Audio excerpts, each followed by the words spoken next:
요한복음 6장 1절부터 15절까지 우리 천천히 교도하겠습니다. 그 후에 예수께서 디베라 갈릴리 바다 건너편으로 가시매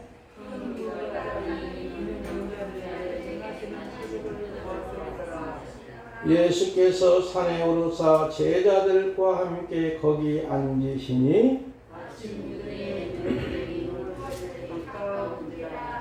예수께서 눈을 들어 큰 무리가 자기에게 오는 것을 보시고 빌립에게 이르시되 우리가 어디서 떡을 사서 이 사람들을 먹이겠느냐 하시니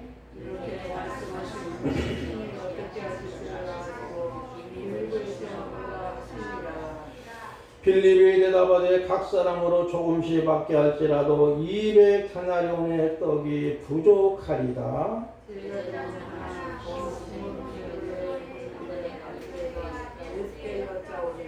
여기 한 나이가 있어 보리떡 5개와 물고기 2마리를 가지고 있나이다. 그러나 그것이 이 많은 사람에게 얼마나 되겠사옵나이까?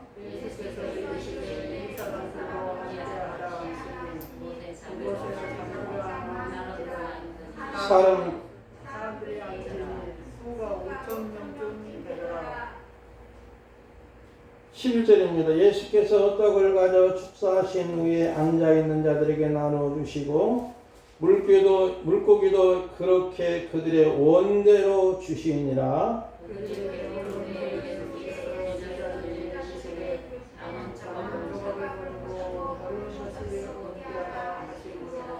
이에 거두니 보리떡 5개로 먹고 남은 조각이 12바구니에 찼더라.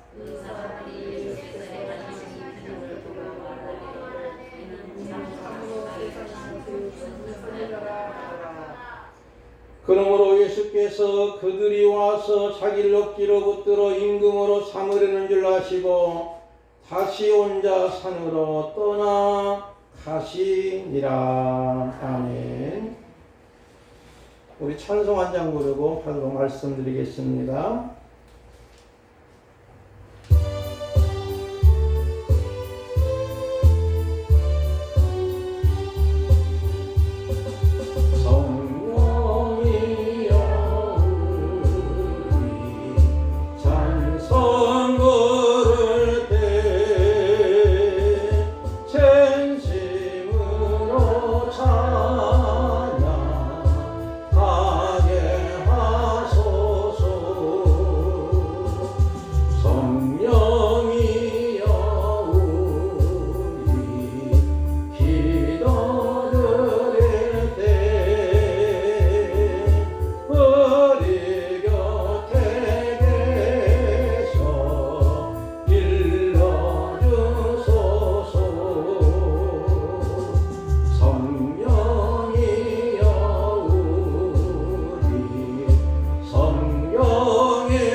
오늘 우리가 너무나 많이 듣는 말씀 오병이어로 5천 명을 먹고도 12광주리가 남았다는 이야기.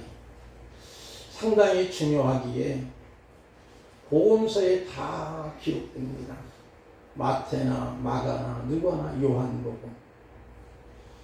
그런 모습 우리가 생각해 보면서 너무나 잘 아는 내용이지만 우리가 이 말씀을 통해서 하나님의 속뜻이 무엇인가를 알아야 됩니다.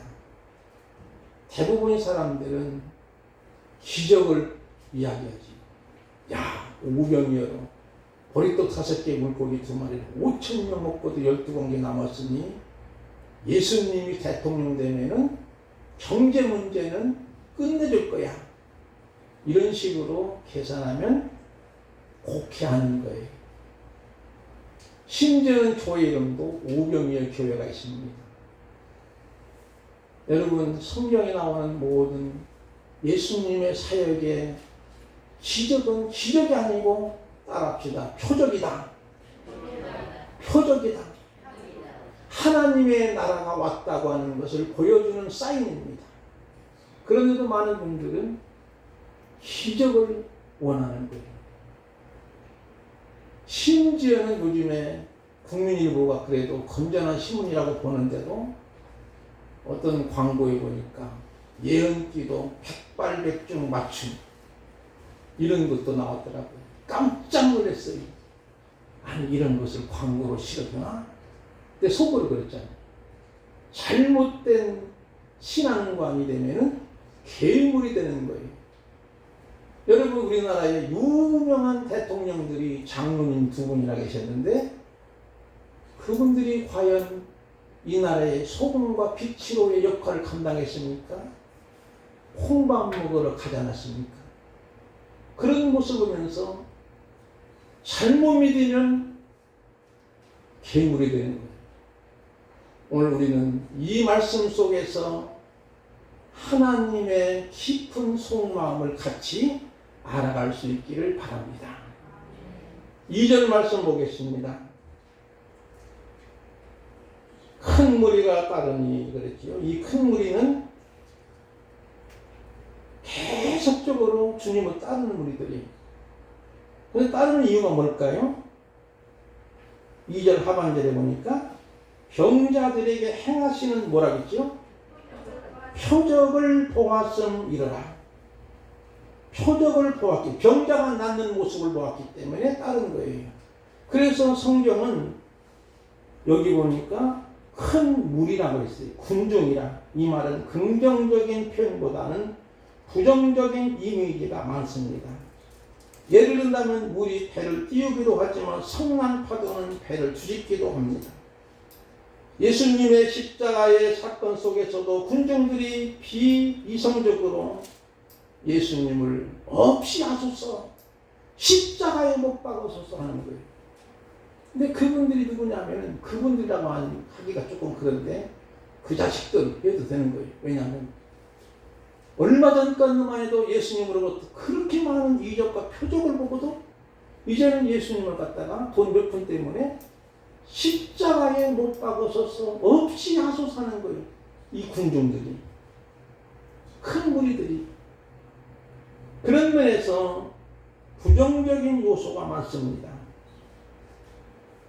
그렇지만은 주님은 이런 것을 다 하십니다.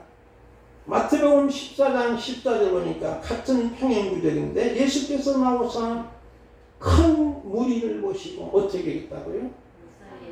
불쌍히 여기사 그 중에 있는 병자들을 고치 주시나. 그리고 나서 제자들에게 너희가 먹을 것을 주라고 하십니다. 이렇게 군중들을 불쌍히 여기는 것이죠. 지난번에도 말씀드렸듯이 성경의 큰 주제에 스플랑크 니조마이. 한번 따라합시다. 스플랑크 니조마이. 좀 어려우니까 따라하는 거예요. 스플랑크 니조마이.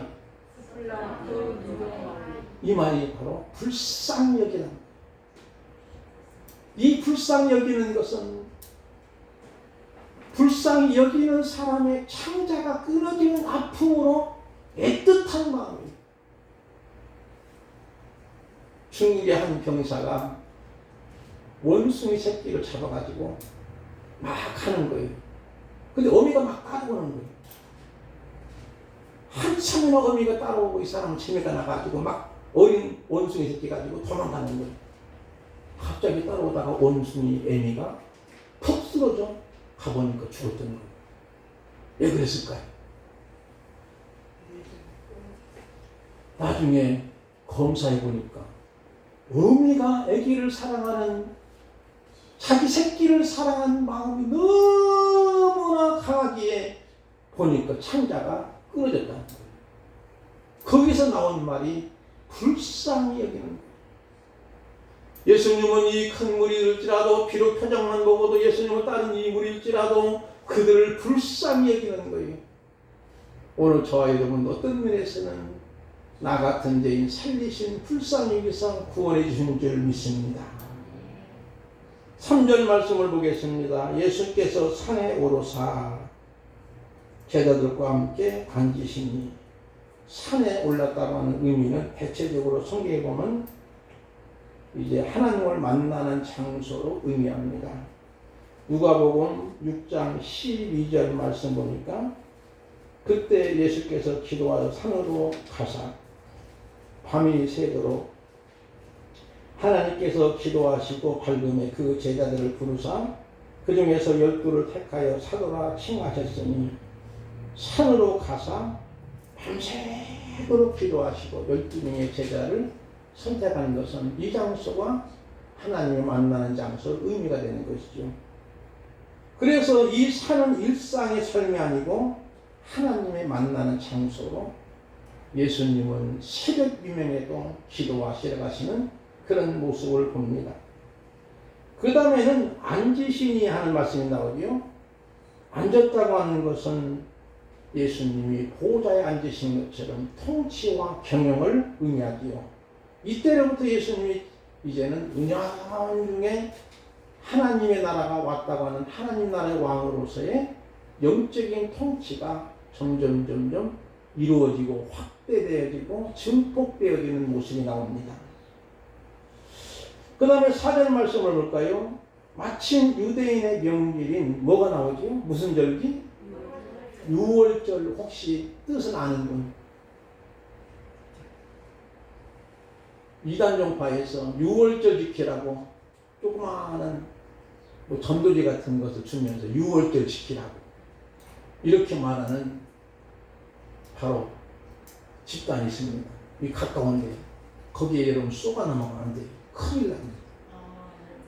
유월절 지키라고. 유월절은 구약에서 이미 끝난 절기지만 그 의미는 살아있는 거예요. 이스라엘 백성들이 이제는 애굽을 출발하기 전에 어린 양을 잡아서 그 어린 양의 피는 문설주에 뿌리게 되고 그 고기를 구워서 먹는데 선체로 구워 먹고, 모세가 지시하는 그들이 이제는 동시적으로 무려 200만 명이 애굽을 떠나는 사건입니다. 그래서 이것을 알기에 세례 요한은 예수님을 향해서 보라, 세상죄를 지고 가는 하나님의 어린 양이로다 그랬지요. 바로 6월절에 이 어린 양의 희생은 예수님을 예표하고 예수님을 의미하고 있는 거예요. 그런 의미가 있어요. 그런데 예수님이 6월절이 가까웠을 때 이스라엘 백성들은 지금도 그렇지만 지금이야 이제 기독교가 많이 퇴색됐지만 전에는 예수님 당시만 해도 큰 각처에서 전국 방방곡곡에서 예루살렘으로 모여서 한 번 성전에 와서 예배를 드리는 거예요. 그 당시 제사죠. 그래서 수많은 사람이 몰려오게 돼요. 6월절, 초막절, 오순절 이런 절기를 통해서 사람들이 모이게 됩니다. 그런데 이 6월절을 통해서 예수님이 이곳에서 가르치시고 무리들을 다 배불리 먹이시는 것은 아까 말씀드린 것 6월절 이스라엘 백성의 어린 양을 잡아 그 피를 문설주에 바르고 그 고기를 선체로 구워서 먹게 되는데, 바로 지금 예수님은 6월절에 이 같은 표적을 행하심은 만나를 상징하는 떡을 먹이심은 예수님 자신이 생명의 떡이심을 보여주는 시청각적 표現입니다. 따라합시다. 예수님이 생명의 떡이다. 여러분, 오늘 이 말씀이 핵심이죠. 예수님이 생명의 떡이에요.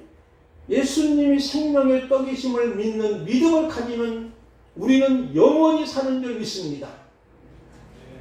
아멘이 없네요. 아니, 목사님, 죽으면 그만이잖아요. 이렇게 생각하기 때문에 그렇지. 죽으면 그만이 아니에요. 영원한 생명이 있는 줄 믿습니다.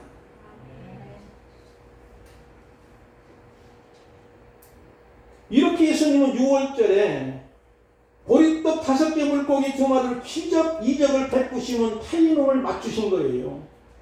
요한은 예수님이 길이요 진리요 생명의 주님이심을 강조합니다. 그러기에 이 요한복음이 핵심 구절인 물론 3장 16절보다 조금 차하지만 너무나 중요한 말씀이죠. 이 말씀은 암송했으면 좋겠습니다. 한번 우리 김영신 목사님 멋지게 한번 읽어주시면 고맙겠습니다. 요한복음 10장 10절 말씀.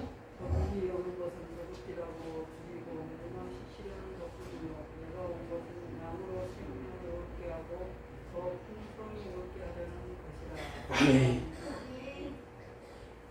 내가 온 것은 양으로 하여금 생명을 얻게 하고 더 풍성히 얻게 하는 거예요. 주님 오신 목적이, 주님이 오신 목적이 병자들만 고치기 위해서 오신 것이 아니에요. 여러분, 병자 고치신 것은 그 사람이 병으로 통해서 나음을 입었지만 그 생명은 또 언젠가는 죽을 수 있는 거예요. 그러나 중요한 건 뭐냐면 이것은 무엇을 의미하느냐, 하나님의 나라가 왔다고 하는, 이미 왔다고 하는 것을 보여주는 사인인데, 예수님이 왜 생명의 떡일까요? 우리를 살리시기 위해서. 예수님은 십자가에 달리시고 살과 피를 살짓고 피를 흘리신 거예요. 그래서 예수님은 성찬식을 통해서도 예표를 통해서 떡을 주면서 이것은 내 살이다 그랬고, 잔을 주면서 이것은 내가 흘린 피라고 말해요. 예표적이고 상징적이잖아요. 그러므로 예수님이 이 땅에 탄생하셨을 때에 마국간 말구에 누워 계신 거예요. 말구에는 뭐예요? 김학성 권사님? 말 밥그릇. 말 밥그릇이에요. 말구에는. 거기에 강보에 쌓여서 누워 계십니다.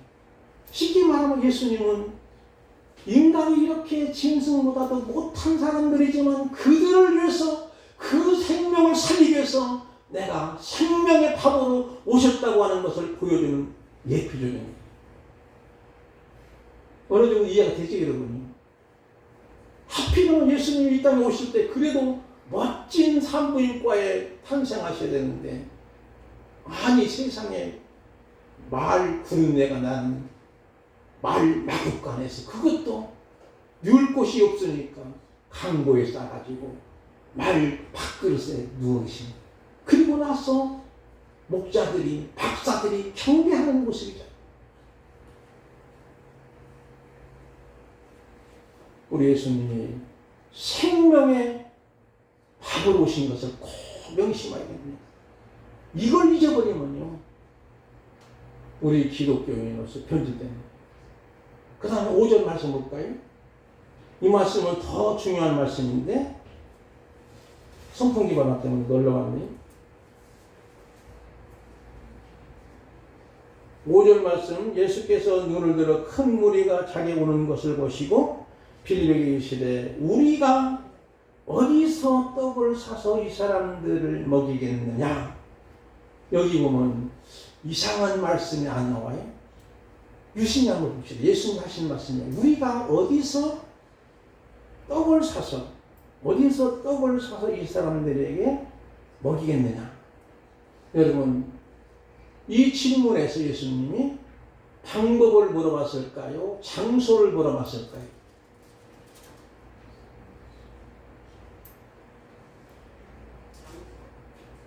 우리 국어책 안 읽어봤어요?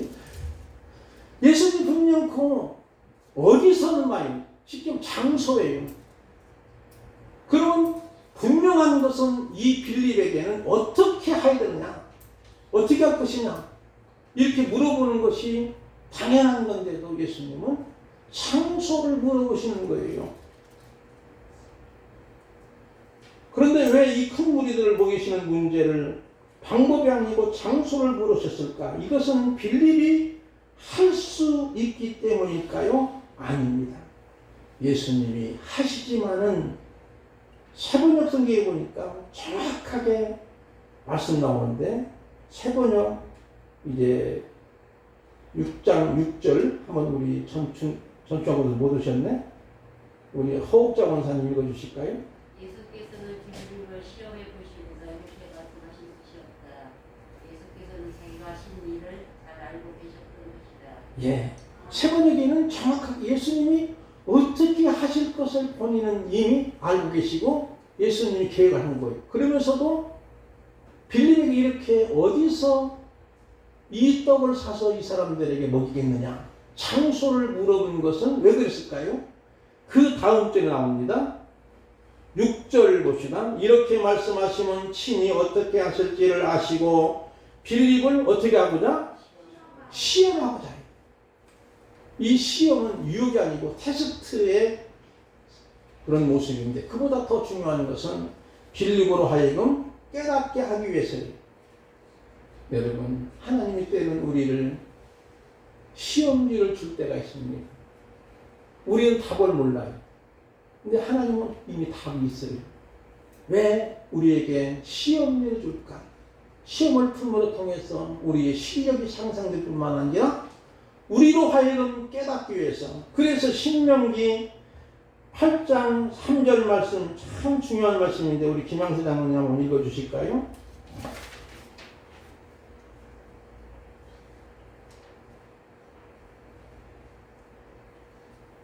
신명기 8장 3절 말씀.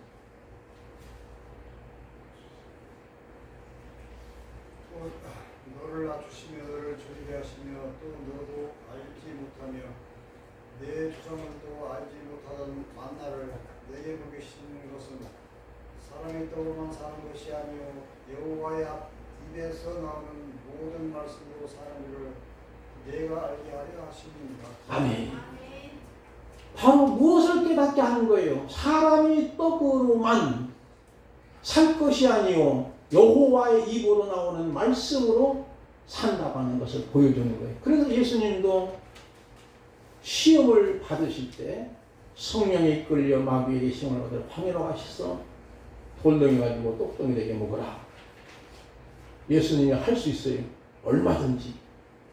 그러나 이 마귀는 예수님이 참 인간으로 오신 것을 막고자 하는 거예요. 참 사람으로 오심을 통해서 예수님이 십자가에 달리심을 통해서 온 인류의 죄를 담당하시기 위해서 오신 것을 알기 때문에 그것을 막기 위해서 너는 하나님의 아들로서만 있어. 그러니 너는 얼마든지 이 돌 가지고도 떡덩이 수백 개, 수천 개, 수만 개를 만들 수 있으니까 만들어 먹어. 이런 얘기예요. 여러분. 그러나 예수님은 그때 시험을 이길 때 이 말씀을 그대로 인용하면서 사람이 떡으로만 살 것이 아니요 하나님의 입으로 나오는 모든 말씀으로 사느니라 하고 시험을 이기시는 거예요. 계속적으로 마귀가 두 번째, 세 번째 시험도 말씀으로만 이기시는 모습을 보는 거예요. 하나님은 우리의 신앙 성숙을 통해서 복을 주시기 위해서 시험하시기도 하십니다. 아직도 예수님의 메시아임을 확신 못하는 이들에게 믿음을 주시기 위해서지요. 하나님의 일하시는 세상적인 방법과 인간의 계산적으로 일하심이 아닙니다. 장정만 5,000명이니 남녀노소 합치면 10,000명이 넘을 겁니다. 지리적 환경을 잘 아는 필립이라도 아무리 큰 도시라도 임하는 사람들 한 번에 먹을 음식을 준비할 수 없는 대형 마켓이나 식당은 없었습니다. 불가능합니다. 그리고 필립은 또한 굉장히 계산적인 사람이죠. 그가 계산해보니 200데나리온이면 장정 1년 연봉이지요. 사실 이 돈이 있어도 가능하지 않은 상황이지요. 이 시험에서 빌립은 믿음의 문제를 수학의 문제로 돌리고 그리고 풀 수 없는 고차원적인 방정식이라고 하는 거예요. 노벨상을 받은 최준희 교수는 풀을 수 있지만 도무지 못 풉니다. 이 사람들 먹이려면 200달러이고 대형 식당 먹고 어디서 살 큰 마켓 없고 불가능한 거라고 이야기하는 거죠. 대부분 생각은 사람들이 의식주만 풍성하면 하나님을 잘 섬길 수 있는 것으로 착각합니다. 이스라엘 백성이 광야 40년 동안 고기가 이빨이 뛰도록 주셨는데도 안식일에 만나와 메추라를 거두러 가기도 합니다. 먹을 것을 풍성히 허락했는데도 우상 숭배합니다. 빌립은 시험하시면 사람이 떡으로만 사는 것이 아니요 하나님의 말씀으로 산다고 하는 것을 보여줍니다. 그러므로 말씀을 얼마나 소중한지. 8절 9절 말씀을 봅시다. 8절 9절 말씀 우리 김명식 원사님 또 한번 읽어주실까요? 제자 중 하나 시몬 베드로의 형제 안드레가 예수께 여짜오되 여기 한 아이가 있어 보리떡 5개와 물고기 2마리를 가지고 있나이다. 그러나 그것이 이 많은 사람에게 얼마나 되게 싸움나이까. 아멘. 지금은 이제 안드레가 나오잖아요. 안드레가 베드로의 동생인데 아니 이거 어린 소녀가 보리떡 5개 물고기 2마리 어린아이 아주 서민이 먹는 도시락을 가져왔습니다. 이것 가지고 어떻게 하겠습니까? 여러분 이걸 가지고 주님께 가져왔을 때 빌립과 안드레를 보면서 야 안드레는 그래도 훌륭한 믿음을 가진 분 같아 이렇게 생각하는 분도 있어요. 아닙니다. 이 팩트를 보면 그게 아닙니다. 오히려 빌립은 계산이라도 했잖아요. 근데 안드레는 적은 거 가지고 와서 이것 가지고는 택도 없는 거예요. 주님. 이런 얘기입니다. 예를 든다면요. 어떤 분이 잘 아는 분이 우리 아들 녀석이 만약에 아빠 나 1,000만 원만 구워줘. 그러면 내가 돈이 어딨어 하는 것과 야 내 소주머니에 지금 100원짜리 돈이 2개밖에 없는데 어떻게 할까? 여러분 어떤 것이 더 없다는 확실성이죠?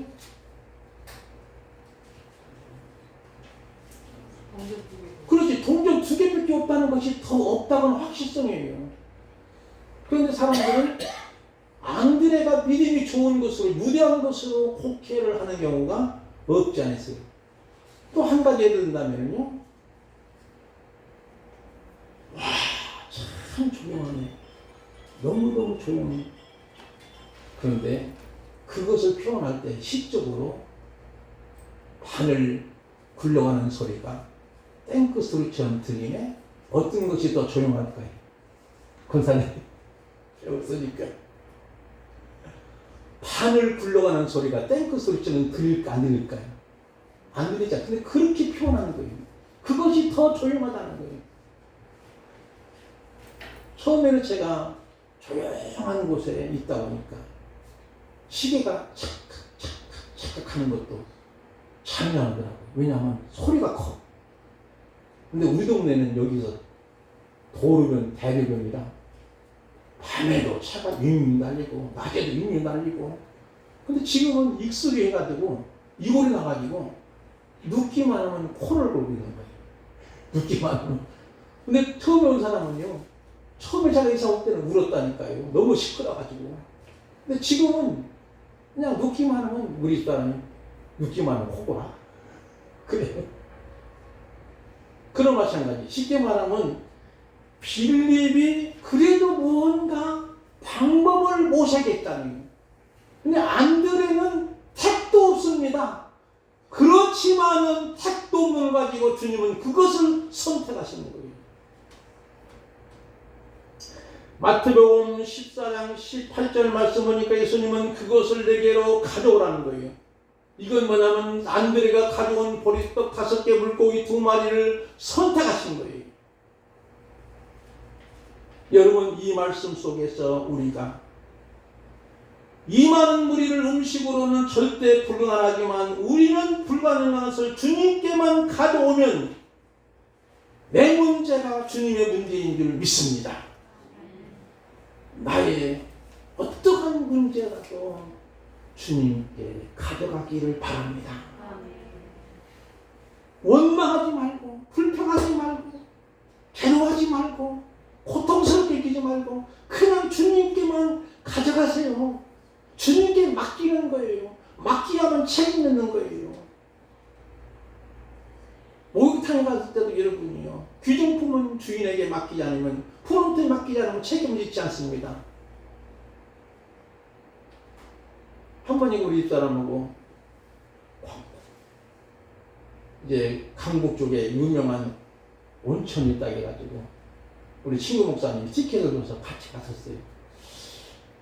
같이 갔으니 우리 집사람이 딸이 시계를 동거를 해줬는데 깜만 있고 시계를 안 쳐봤네.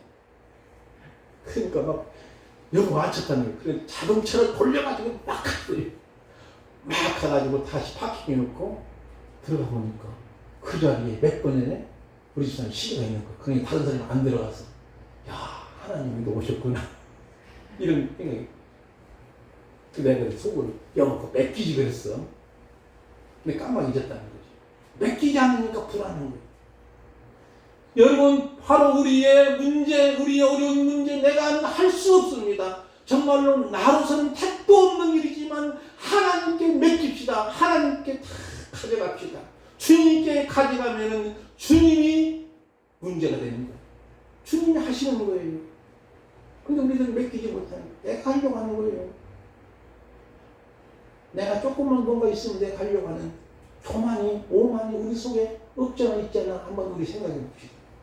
무조건 주님께 맡기기를 바랍니다. 너희 염려도 맡기고 너희 무거운 짐도 맡기고 내 인생의 문제도 주님께 맡기는 거예요. 그때만이 주님이 하시는 거예요. 택도 없는 보리떡 5개 물고기 2마리 가지고도 장정만 5,000명 먹고도 12광주리가 남게 하신 것은 주님이 하신 것이지 내가 한 것이 아니고 안드레 한 것도 아니고 다만 안드레는 주님이 가져오라니까 갖다 드린 것 뿐입니다. 11절 12절 말씀 볼까요? 예수께서 떡을 가져 축사하신 후에 앉아있는 자들에게 나누어 주시고 물고기도 그렇게 그들에게 어떻게 주셨다고요? 원대로. 이 말씀 얼마나 좋은지 몰라요. 저는 읽으면서 깜짝 놀랐어요. 조금씩 이거 내가 애깨 먹고 그런 것이 아니고 원대로 주신 줄 믿습니다. 그 다음에 12절 보니까 그들이 배부른 후에 임하는 말씀이 뭘까요? 배불러 주신 줄 믿습니다. 원대로 주시고 배불러 주시는 거예요. 어떨 때? 우리가 주님께 맡길 때만이 가능한 줄 믿습니다. 안 맡기면은 안 주시는 거예요. 원대로 배불리 주시는 주님을 믿기 바랍니다. 그리고 나서 10절과 11절 올라가서 보니까 그들을 앉게 하셨다고 하는 것은 식탁 자리에 초대하는 거예요. 너희들은 하나님의 가족이야 인정하는 거예요. 세상살이에 정신없게 돌아다니는 삶에서 이때는 멈추고 앉아 깊이 생각하는 것으로 진정으로 우리가 주님이 제공되시는 생명의 밥을 먹을 수 있는 거지요.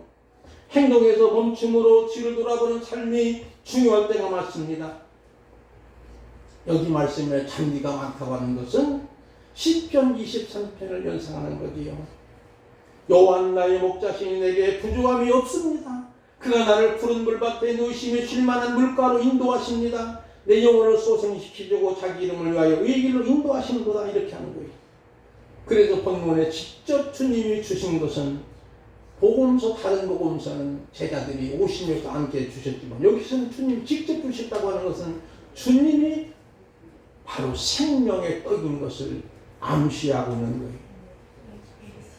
마지막 이제 한 가지만 말씀드리고 여러분 말씀을 맺고자 합니다. 다시 5절 말씀으로 올라갑시다. 이 말씀이 상당히 중요하기에 다시 생각합니다. 5절 말씀은 우리 체육조 사모님 한번 읽어주실까요?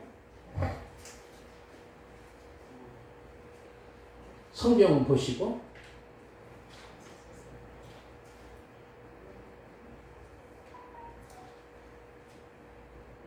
예, 5절 말씀 요한복음 6장 5절